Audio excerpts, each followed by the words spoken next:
అందరికీ నమస్తే. నేను మీ పావని గౌడ్. దొంగతనం జరిగింది, దొంగలు దొరికిర్రు.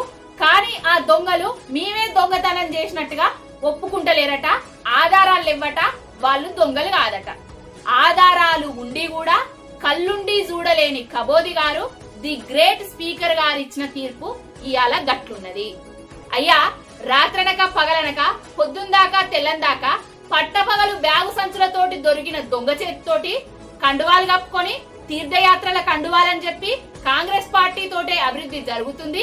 అందుకే మేము ఆ పార్టీలకు వేయనవన్న వీడియోలు కూడా ఉన్నాయి, వాళ్ళ అఫీషియల్ హ్యాండిల్లల్లా వేసిన ఫోటోలు కూడా ఉన్నాయి.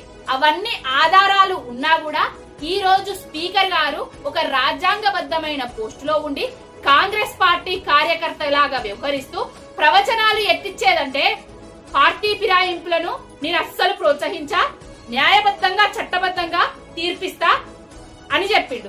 కానీ ఇయాల ఆ తీర్పు న్యాయాన్ని చట్టాన్ని తుంగలో దొక్కి రాజ్యాంగాన్ని కూనీ చేస్తూ ఇచ్చిన తీర్పులాగున్నది.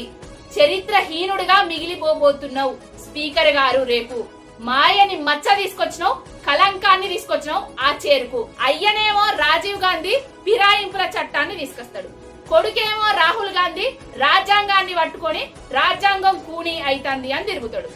అయ్య తీసుకొచ్చిన చట్టాన్నే కూనీ చేసిన రాహుల్ గాంధీకి మాట్లాడే నైతిక హక్కు ఉన్నదా? మీరు తప్పించుకోవచ్చు. రాబోయే రోజులల్లా ప్రజా కోర్టులో ప్రజలు తగిన బుద్ధి చెప్తారు.